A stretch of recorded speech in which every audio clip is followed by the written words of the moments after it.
not met me, my name is Kimberly Boobyer, and I am the conservative mama bear, and I like to talk about all things that a mama bear would fight to defend. And that's my daughter Samantha, my little baby bear. So I'm here to talk tonight. Slide change. That's going to be my signal. I'm here to talk tonight about restoring the foundation of our constitutional republic. Al? I know it. Okay. Slide. Psalm 11:13. If the foundations are destroyed, what can the unyielding righteous do? Or what has he, the righteous one, wrought or accomplished? Slide. Restoring the foundation of our constitutional republic. First of all, I want to answer three questions for each night. What is our foundation? How has it been undermined? What can be done to restore it? Slide. There is no other foundation than Jesus Christ. He is the foundation to everything. That's right. Okay, so that's really important for us to always remember that. Slide. So we have two foundations, really. We have a spiritual foundation, we have a natural foundation. Because really, we have a spiritual and a natural in every aspect. So everyone who hears these words of mine and acts upon them, obeying them, will be like a sensible, prudent, practical wise man who built his house upon the rock, Jesus. And the rain fell and the floods came and the winds blew and beat against that house. Yet it did not fall because it had been founded on the rock. And everyone who hears these words of mine and does not do them will be like a stupid, foolish man who built his house upon the sand. And the rain fell, the floods came, and the winds blew and beat against the house, and it fell, and great and complete was the fall of it. All right, now our natural foundation. It's all you. We the people. This is our foundation, and then the Constitution. Okay? Because without us, we don't have a Constitution. Okay? That's a piece of paper that was written by men, because our rights came from God. Traditional Judeo-Christian values, virtues, morals, classical homeschool education rooted in the Bible. That was the original intent of education. Traditional non-government one-room schoolhouses or tutoring at home, being homeschooled by your parents, and then the free market, economy based on supply and demand with no government intervention.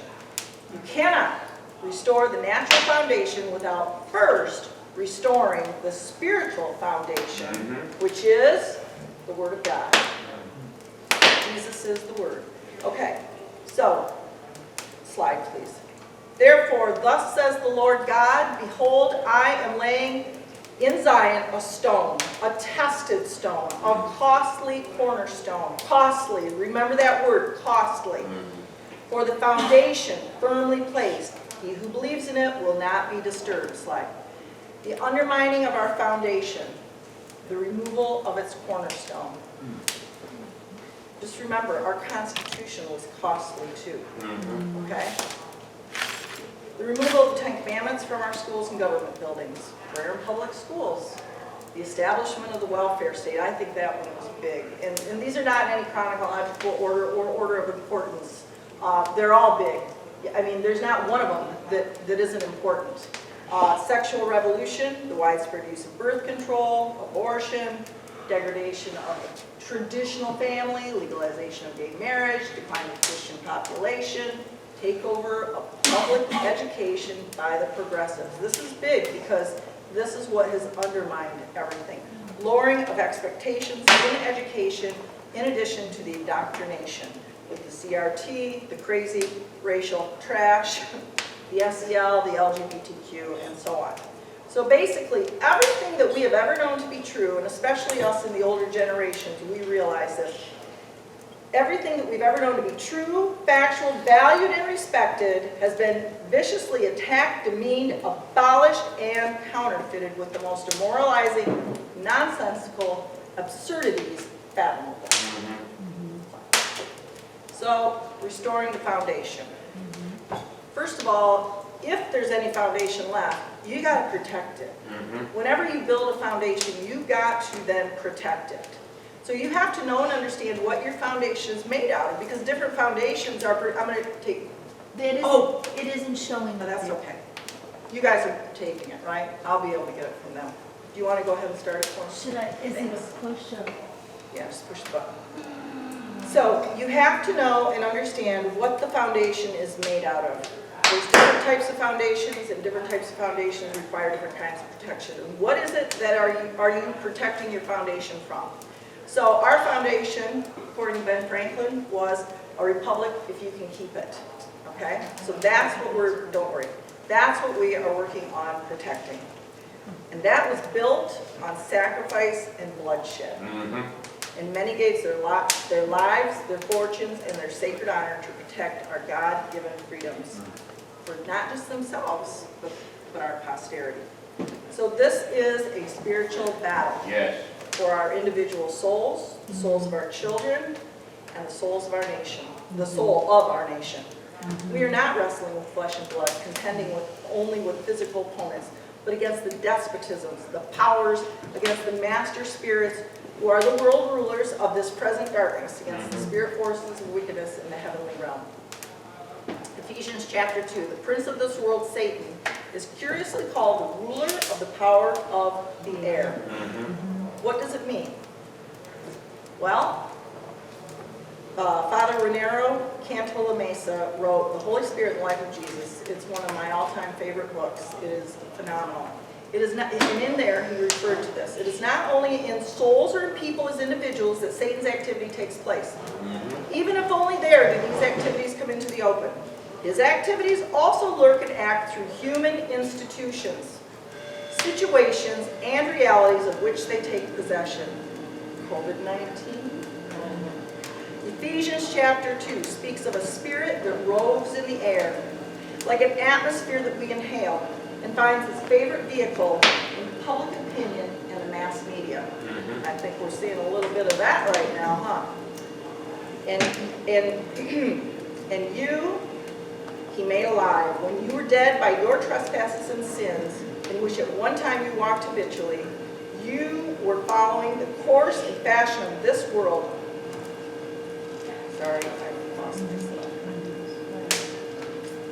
We're under the sway of the tendency of this present age, following the prince of the power of the air. You were obedient to and under the control of the demon spirit that still constantly works for the sons of disobedience, the careless, the rebellious, the unbelieving, who go against the purposes of God. We sure are seeing a lot of that right now, aren't we? The prince of this world, Satan, is curiously called the ruler of the power of the air, and Paul himself clarifies the meaning of the word air. For him it is the spirit that is now at work in the disobedient, that is to say, those who have rejected the gospel. As a result, Satan is able to act in the world by fixing on the spirit that rules the unbelievers. He acts through the spirit, having taken possession of it, dwelling in it. The spirit is therefore simultaneously an atmosphere. He lives and acts in the spiritual atmosphere and wields his influence through it. By means of it, it is his dwelling place and immediate field of activity. And we saw this in Germany during World War II with the Nazis. He is at that point able to acquire power over human beings and get inside them. He becomes a spirit of great historic intensity from which an individual finds it hard to escape. That one should conform to the spirit of the times people regard as obvious. To act, think, or say anything contrary to it is regarded as folly, or even wrong, or as a crime. Don't you dare use any politically incorrect words. You better talk the way we tell you to. So people no longer dare to confront things, situations, most particularly life itself, in a different way than the spirit of the age presents. Better conform. The hidden ruler of this world, hidden precisely in the spiritual air, in the atmosphere of various periods, makes the world and existence appear in his own perspective by making use of this atmosphere which he controls. So just as Christ's unction, his anointing exists, which teaches everything, so also there exists the Antichrist unction, which teaches everything, gives everything its own diabolical interpretation, and, so to speak, the satanic side of things. This deadly unction permeates everything, sticks to everything, and becomes the spirit of the particular age. When the Apostle Paul exhorts us not to conform ourselves to the spirit of the age, this is the very spirit to which he is referring. So we're seeing this right now play out, aren't we? This is just happening all over the place. And if you don't conform, then you're going to be in big trouble, according to all of our institutions. So infiltration of the enemy. So that's what's going on here. The enemy has infiltrated our foundation. So we have a natural enemy to our foundation. Okay? When you have a foundation to a home, you have natural enemies, one of them being water. Water can either come in and seep in, eroding it, causing mold, mildew. It can crack the foundation over time. When it freezes, it expands and then shrinks again in the summer, and then it keeps doing that over and over, and you start getting major cracks in your foundation. Separation, division, okay? It's separating. Spiritual counterpart to that, lies, propaganda, repetition. Make a fact seem more true, regardless of whether it is or not. Repeat a lie often enough, and it becomes the truth. This is the law of propaganda, and they used this in Nazi Germany. CRT, LGBTQ, transgenderism, it's all causing division and separation, and it's done by design. So the root systems, they start small, they grow larger, and become pervasive. Nobody wants a tree planted right next to their house. It's going to ruin the foundation. Once established, it's really difficult to remove. They grow up and under the foundation, undermining and compromising it. So, bureaucracies, that's your natural counterpart here. They grow up from underneath and destroy from within, undermining our republic. The IRS, the DOJ, the CDC, the alphabet soup, the FDA, local health department, child protective services. It's at a local level, it's at a federal level. And my all-time favorite, the Federal Department of Education. So, they're systems of government in which most of the important decisions are made by state officials rather than elected representatives. And they're in there forever, making these policies, and they're usually friends of friends. Oh, I'm in office, I'm going to hire you to get you into this institution so we can run things together. Corruption. Yes, exactly. Yes.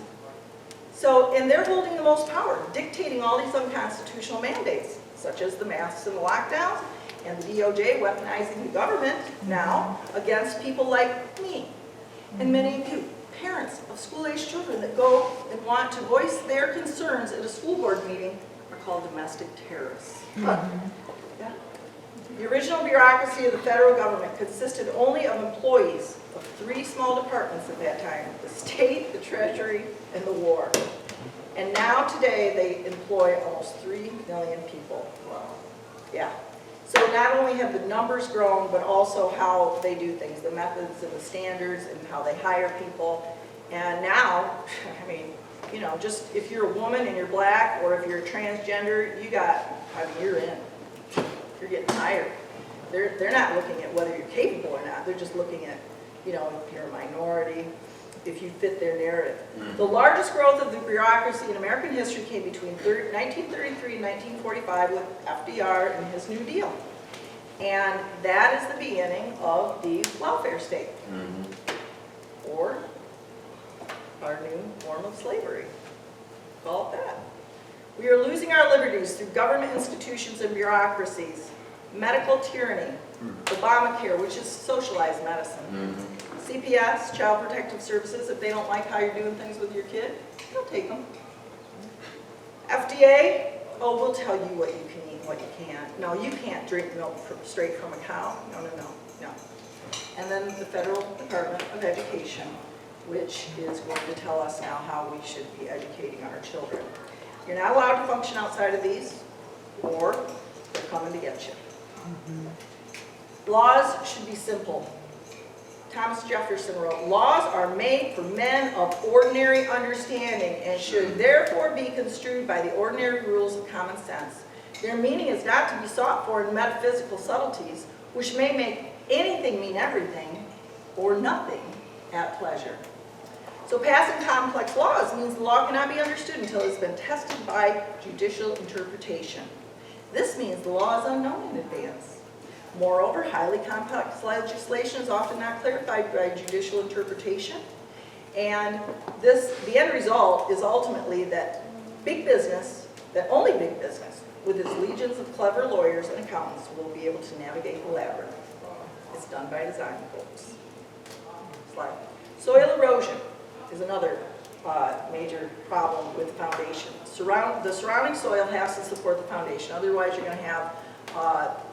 going to lose the protection and the ability to withstand the weight of the rest of the structure. So, our spiritual counterpart, loss of our Judeo-Christian values, virtues, integrity, common sense, common decency, law, and order. Loss of words entirely, or changing the meaning of specific words or ideas, and we've heard this already this weekend. Recession, traditionally, it was 2 consecutive quarters of decline of the GDP, or a contraction of the economy, which we are going through right now. But not if you watch the mainstream media. No, we're not in a recession. Democracy. When do you hear them ever refer to the fact that we are a republic, a constitutional republic? No, the narrative, that's not the narrative. We're a democracy now. Because if we say that enough, maybe you'll start believing it. Education, the dumbing down of America. The original intent of education has been lost. Our education system is eroded and needs to be restored. And I believe it's been done by design, because if you have an uninformed citizenry, you can lead them right along. They're sheep, they'll just follow. You don't want them to be thinking too critically now, do you? Academic excellence has taken a backseat in public schools to the progressive agenda of indoctrination.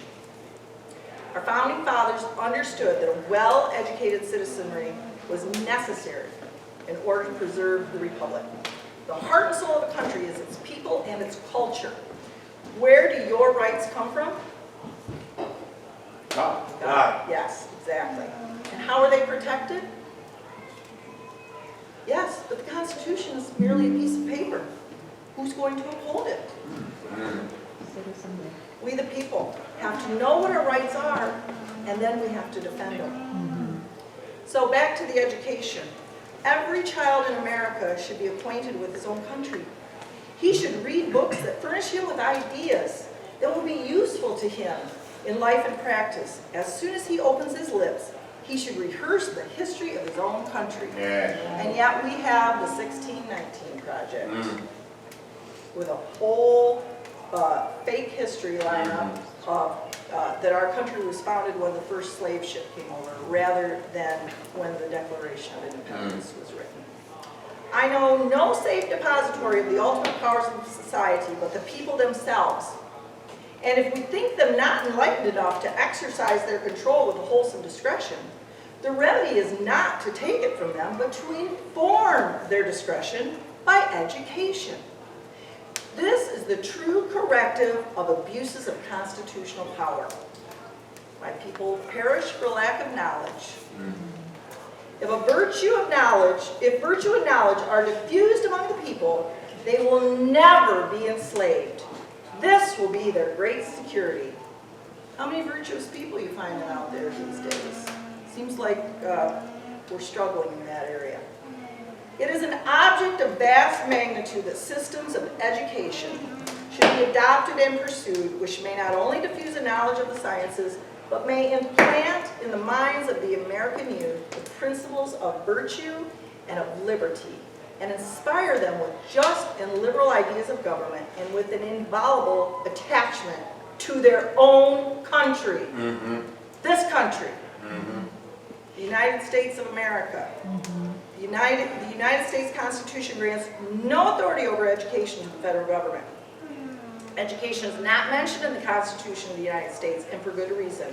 The founders wanted most aspects of life managed by those who were closest to them, either by state or local government or by families, and the other elements of civil society. Certainly they saw no role for the federal government in education. And once upon a time, the Congress understood that. And there was a conversation, the history of the formation of the Union under the Constitution, and in it there contained the question, where in the Constitution is there mention of education? There is none. Education is a matter reserved for the states, the sovereign states. Okay, then we go to San Antonio Independent School District versus Rodriguez in 1973 declared, the court specifically declared that education, though important, is not among the rights afforded explicit protection under our federal constitution, nor do we find any basis for saying it is implicitly so protected. 9 years later, Plyler versus Doe. If a state chooses to give an education to citizens, it must also offer it to the children of legal aliens. But it has consistently recognized that taxpayer-funded education is a privilege and not a right. The founders feared the concentration of power. That is why they set up the government the way they did, with the 3 different branches. They believed the best way to protect individual freedom and civil society was to limit and divide the power.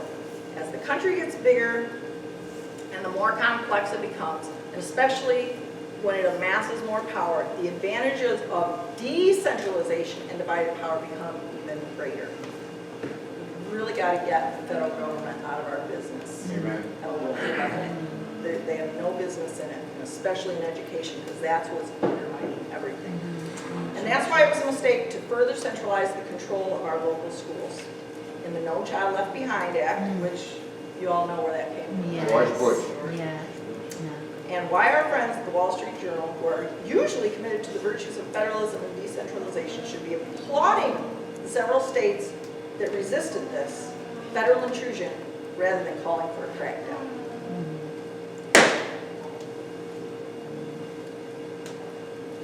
It is the duty of the parent to maintain their children decently and according to their circumstances, to protect them according to the dictates of prudence, and to educate them according to the suggestions of a judicious and zealous regard for their usefulness, their respectability, and happiness.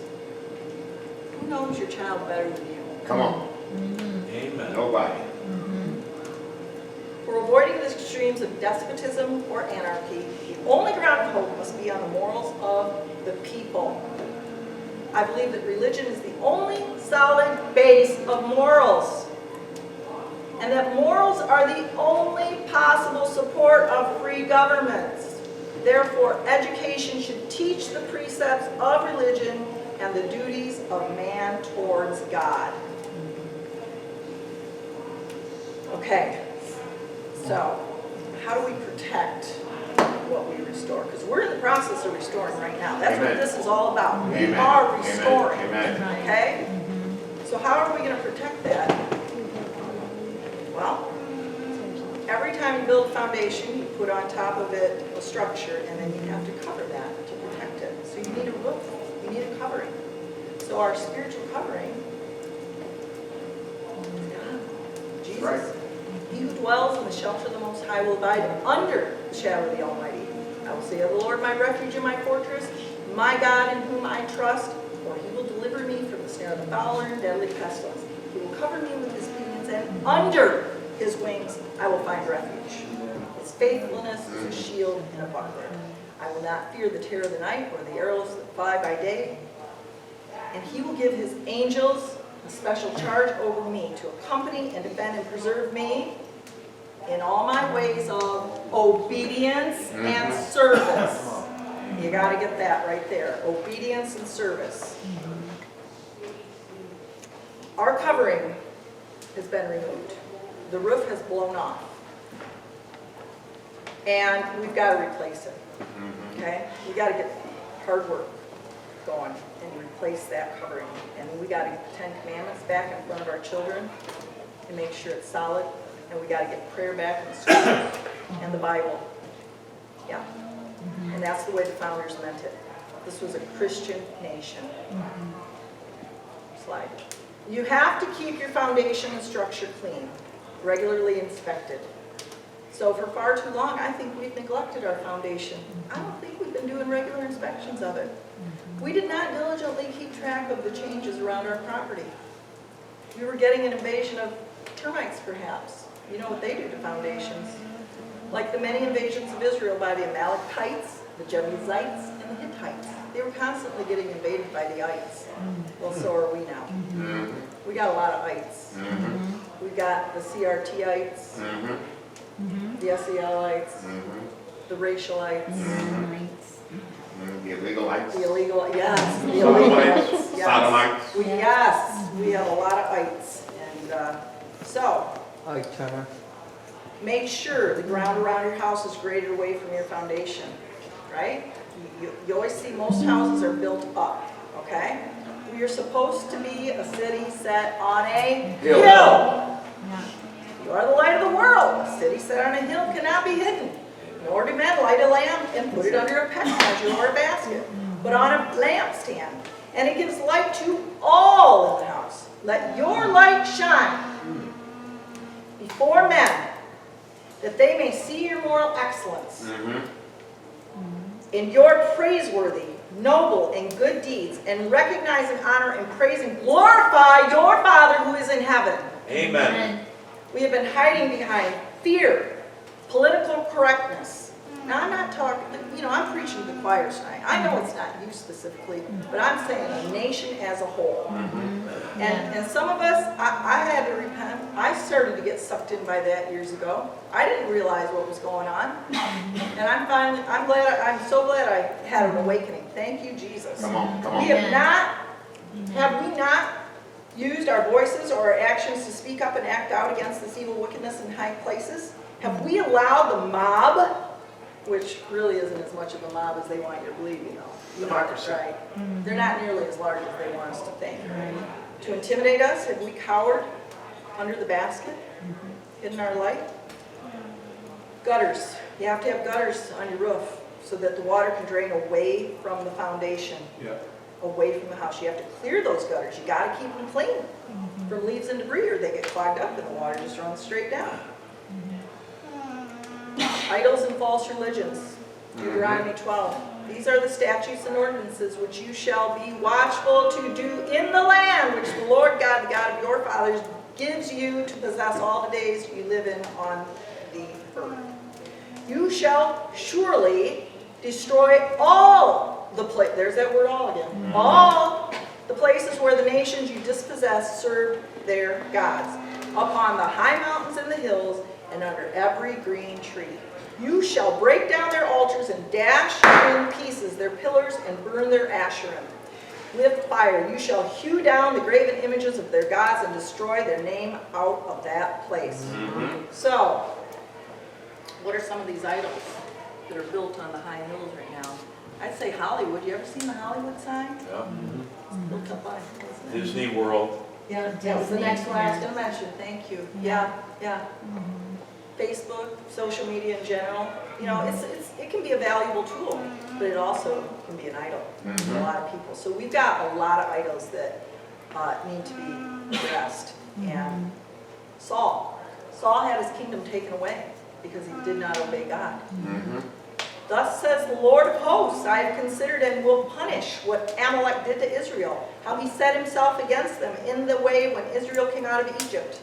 Now go and smite Amalek and utterly destroy all they have. Do not spare them, but kill both man and woman, infant and suckling, ox and sheep, camel and donkey. Eradicate them. Now, I'm not saying we're going to go out and kill liberals. I want to make that very clear. But what we need to do is eradicate and kill their ideologies. Yeah, come on, that's correct. That's what I'm talking about. We need to act with integrity and courage. That's how we restore our foundation. You got to act. You can't just sit here and take this all in. We are not reservoirs. We are channels of God's Word, God's love. Everything that we get from God, we are supposed to take it and go and give it to others. Not retain it and become a Christian glutton. Come on. Have I not commanded you? Be strong, vigorous, and very courageous. Be not afraid, neither be dismayed, for the Lord your God is with you wherever you go.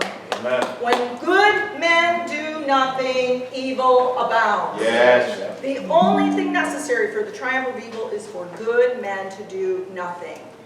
So, we all have friends that are sitting on their couch and eating their potato chips and watching their I don't know. I don't even watch TV anymore, so I don't know any shows that are current. But maybe Game of Thrones, is that one? Yeah. We got to get them off their couches. Because if we don't get people off their couches and get them to act, because you know there's a lot of people that want change, but they're not willing to get up and act. We got to stir them up. When principles that run against your deepest convictions begin to win the day, then battle is your calling. Yes. And peace has become sin. You must, at the price of dearest peace, lay your convictions bare before friend and enemy with all the fire of your faith. In order to act, I believe you have to know who you are. So that you can go out and walk in your authority. We have authority as children of God. God has given us authority and power to trample upon serpents and scorpions, physical and mental strength and ability over all, there it is again, the power that the enemy possesses. Nothing shall in any way harm us. So we can't go out fearing.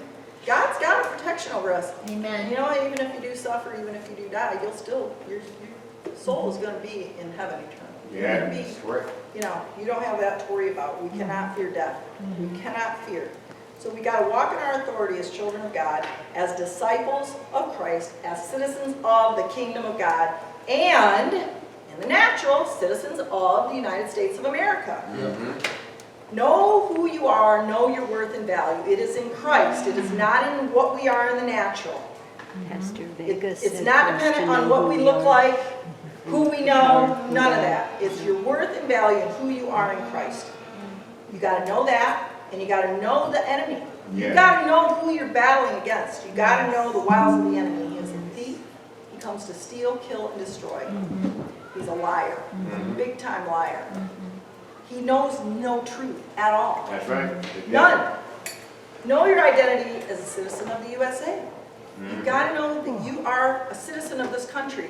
And if you are a citizen of this country, you're supposed to love your country. That's right. And honor your country. And fight for your country. Come on, come on. Your worth and value as an American is knowing who you are as a citizen, your American heritage, your history, and your inalienable rights. And we have to be vigilant and cautious, because we do have that enemy roaming around like a lion, roaring in fierce hunger, seeking someone to seize upon and devour. Okay? But if we will just commit ourselves to the Lord, we'll have nothing to worry about. All this authority comes with responsibility. Personal responsibility. First of all, if you can't govern yourself, then you really can't go out and start governing anyone else. So you can't be thinking about running for political, and this is the problem right now in political office. We got people running the country that can't even run their own personal life. They can't keep certain parts of their pants, you know, that can't, I mean, there's a lot of things that happen that, I mean, look back with Bill Clinton, prime example. You know, he couldn't govern himself, but yet he's out here trying to govern an entire country. No. And we voted for him again. The second term. Yeah, we elected him twice. So govern yourself and respect the authority of your Father in heaven and your just government. Not just any government, not a government that is unjust with their unjust laws, but a just government. Then you respect it. Then you follow those just laws. If men were angels, no government would be necessary. If angels were to govern men, neither external nor internal controls of government would be necessary. Act virtuously. Be the example, because your kids are watching you. And so are your grandkids. And so are the neighbor kids. This is especially true in the people that are on TV and the sports and these different areas in Hollywood. There's the problem. There's no virtues anymore. There's nothing for kids to look up to. Traditional virtues are not being taught in our schools either. Whereas the cardinal virtues date to the teachings of Socrates, Plato, and Aristotle, the same four virtues are found in Scripture. Scripture tells us it is the Holy Spirit who enhances them within us. These virtues are prudence, wisdom, temperance, moderation of desires, fortitude, courage, and justice, righteousness. So, parents, we need parents to be the example. We need the classical literature and the epic tales back in the classrooms because that taught kids virtues and morals too. And they've removed them. You gotta get it back. You gotta get books in front of your kids, good books, not just any books, good books. And you gotta check everything. I mean, you have got to examine everything your kid is exposed to because they are trying to come in under any nook and cranny they can to get your kid to get hooked into their lies, into their immorality. It is the duty of parents to maintain their children decently. I read this earlier, but I wanted to bring it back again because it's just imperative that it's our duty as parents. It's not the duty of the school. It's not the duty of the government. It's our duty. Revival of our faith and values without compromise. That's what we need. We need a revival of our faith and our values, and I mean a personal revival. Don't wait for a big revival to come and you get to go sit under the tent. No, you bring a revival into your home. Come on. Family starts there. You got to revive that traditional family. Mom, dad, husband, wife, mother, father, woman, man, biological women and men. Patriotism.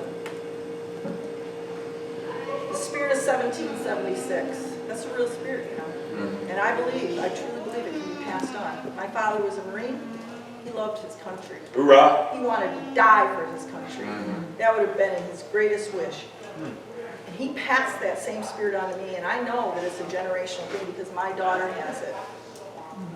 I can put on the Battle Hymn of the Republic, and I can look over and she's got tears streaming down her face, and she never met my father. American exceptionalism. Restoration of academic excellence and traditional values in the classroom. And our culture. We've got to get our culture back. Our culture is a disaster. I mean, it is nothing but evil out there. We got people on Facebook, Christy Teigen telling kids to kill themselves. Yeah. And they blame it on transgenderism. Oh, if we would be more sensitive to these kids that are going through transgender. No. They're feeding that. Yeah. They want kids to be. And then they become suicidal Yeah, because yeah. they can't handle it. Yeah. So, we got to get academic excellence and traditional values back. So, I live in Florida. Thank God. I was delivered from Columbus, Michigan. And Governor Ron DeSantis has one political wish that he would like to have granted. So if you like him, let's help him get this happening. He said on a Glenn Beck interview, if he had one political wish that he could have granted, that it would be that every school board across this entire nation had conservative majorities on their boards. Amen. He gets it. He knows that that's what's undermining our entire nation. So he has done so many good things. Let me tell you. He's got, and I may come back to this later, and I brought these. Anybody can look at them, and you can actually print this off online. There's a PDF. So he's actually signed legislation, House Bill 1557, that protects parental rights in education, and it states that it is the parent's fundamental right to determine the education, the upbringing, the mental and medical health of their minor child. So we've got to get parental rights in education. These should be templates for you, for your state. And you take them to your legislators and you say, this works in Florida, bring it here. And civic standards. He has civic standards now. If you don't pass, you don't graduate. So, except in Florida, under these new standards that he has brought in, he got rid of Common Core. He outlawed it. Common Core is gone. And we have the new Florida Best Standards. So they teach love of country now and the patriotism and civics. Students are not made to stand for the pledge or put their hand over their hearts. I mean, there's so much going on in schools. It's optional. It's optional. Unbelievable. Yeah. Now, I don't have to love your country. You can hate it. Nurture our youth and our posterity. We've got to raise godly, virtuous, patriotic children. Get them out of the culture of death, narcissism, immorality, lust, and greed. We are in this world, but not of this world. Are we Christians? Then we better start acting like it. Come on, come on. Yeah. And we gotta get good literature in front of them. I talked about that earlier. We gotta get some good books in front of them. Do you know how many media centers now have, in schools, have pornographic content in their books? It's terrible. It is so explicit. I mean, I wouldn't even look at this stuff. Yeah. Guard your home front. Again, it's got to start right at home. It can't start out there. I'll help somebody else clean up their home when there's a disaster. No. You clean up your home first. And it's going to take personal sacrifice. Yeah. Don't even think that you're going to get out of this without making some sacrifices. It's going to happen. But you know what? Who paid the ultimate sacrifice? Jesus Christ. So we can certainly pick up our cross and carry it and do what needs to be done. There's no escape. We are the last bastion of freedom. Where are you going to go? Oh, you're going to come to Florida? Well, we can't